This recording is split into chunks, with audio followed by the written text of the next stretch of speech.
Well, good morning, everyone. It is Wednesday. That means it is time for today's Mill Creek Crossing Connection, brought to you by Dan Dolan and Dan Dolan Homes. And with us in studio, we have Dwight Wheelan. And good morning, Dwight. Good morning. Nice, bright, crisp. Well, it's a cold morning. Yeah, it's been chilly the last few days, but I'm sure you've been warm and toasty there out at Mill Creek. You bet.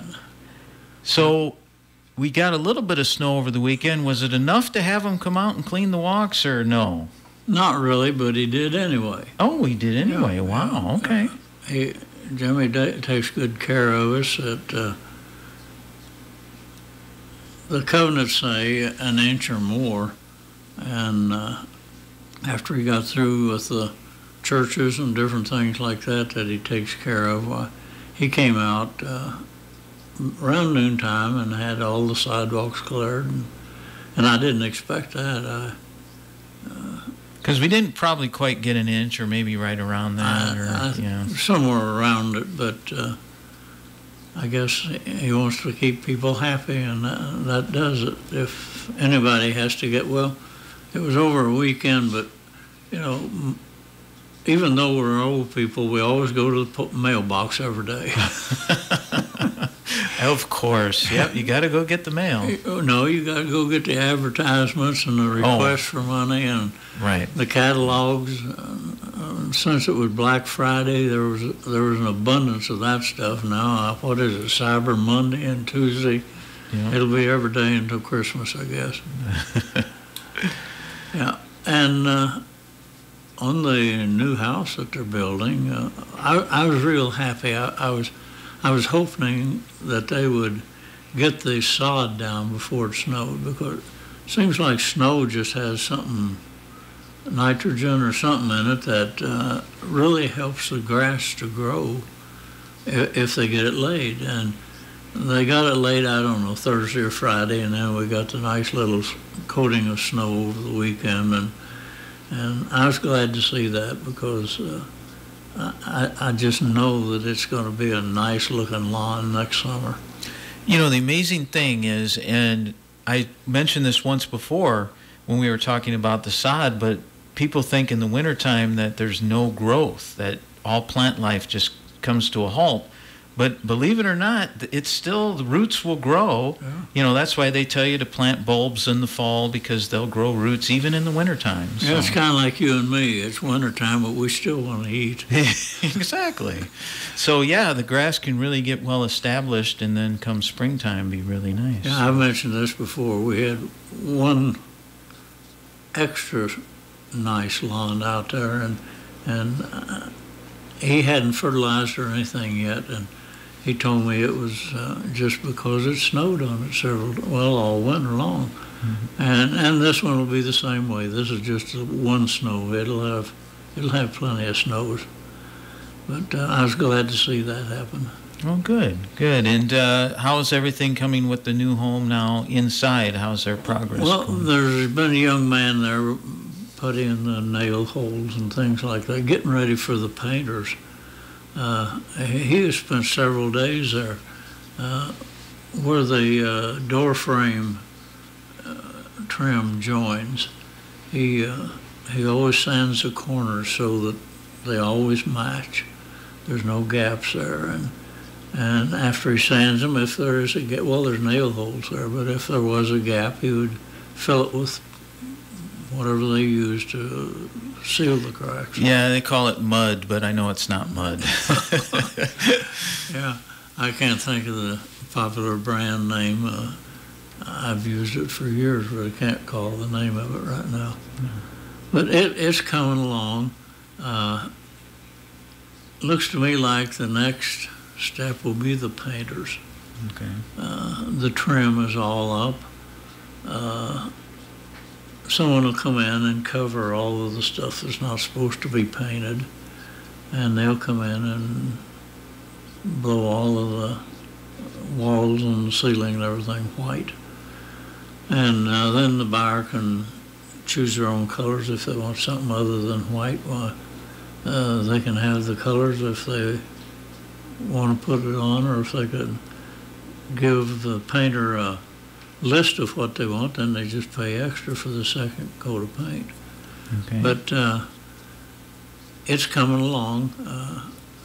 I told you Thanksgiving. Well, we know that didn't happen. And then I said something about Christmas, and that isn't going to happen. I think I'm going to take a bold step and say Easter. Surely that's going to happen before Easter. But it is coming along. Now, when do you think it will be to the phase that you can start doing open houses and stuff there? Well,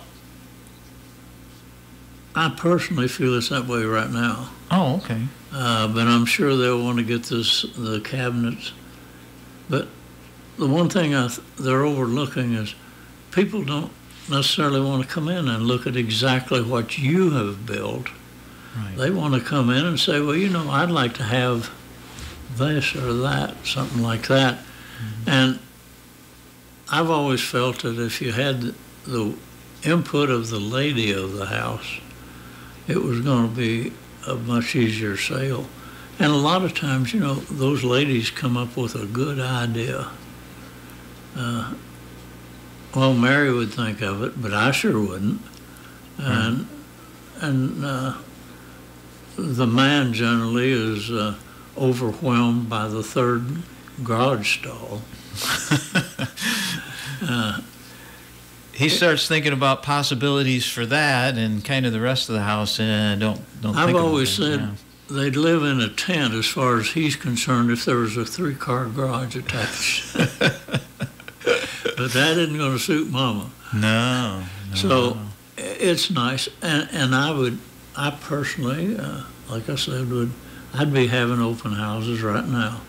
I'd be advertising them and just getting people to walk through it, and maybe they're not going to buy it, but they go to Card Club that afternoon and they tell the other ladies, we went out and saw the Dolan house. Boy, that kitchen is something else. And the word just gets around like that. And I've had an awful lot of people come in and say, well, my sister-in-law was here and she told me about this, or my cousin, or something like that. Just any way to get the word around that there's a new house out in Dolan, out in Mill Creek Crossing, and it's going to be finished sometime in early spring. So I'm going to have a discussion with them about that and start trying to get the house open. Sure. And of course, we've mentioned in the past too about it's different than the other models. So if you've been through some of the Dolan homes in the past, this one you want to come see because it's a different floor plan and 3 bedrooms all on the one level, and so a little different. If anybody came and looked at my house before I moved in it, it's nothing like what they're building today. Right. Mary and I both said, we covet those people that are buying these new houses. It has the island in it and a cupboard built into the kitchen. Just so many neat things that are going in these new construction. The 3-car garage, all that Dan has built out there soon disappeared or was bought by somebody else. So I don't know why he wouldn't go right on up Connor and build 2 or 3-car garages and get one up on the top of on the cul-de-sac. That would really make that street very attractive. There's one lot on the cul-de-sac that has been bought but never built on. I contacted the people that bought it and they priced it to me, and at that time the people that were interested in it bought a corner lot and built on it. So, people just change their mind a lot. They come and look, and then they go home and they talk, and they come back and they have their ideas. Now, can you build what I want? And of course, Dan will sit down, talk to those people, and agree to build what they want. Sure. Because something that would sell in Bettendorf or Davenport, we're far removed from the attitude and the wants of the people in Clinton than what they are in Bettendorf and Davenport. So I think it's great to have the variety up here. You've gone someplace with your wife and looked at something, and it wasn't what you wanted, but you bought it anyway after you saw it. And that's the way I feel about these houses. That's such a great point, because Dan doesn't do just like a cookie cutter design for every location, and it's kind of unique to each location, which is different than some of these, areas where you'll see every home looks exactly the same, and if you come home after drinking a few, you go into the wrong house. That's not going to happen here. I do that from the mailbox when I get the mail in the car. I drive in whichever driveway the door's open. But no, it's, and that's a great point, that people can, make their voices heard on what they'd like to see, and they certainly will accommodate. So, all right. Well, we are quickly running out of time. Just again, let folks know they can still come out and see the home, even though no formal open houses have started yet. You'll be happy to take them through if they'd like to see it. I know how to get in them. You got the code. So they can get a hold of you, and you'd be happy to show them. You bet. Be glad to. All right. Well, thank you very much, Dwight, for coming in, again, being on today's Mill Creek Crossing Connection. Listen every Wednesday morning at this time here on KROS, brought to you by Dan Dolan and Dan Dolan Homes.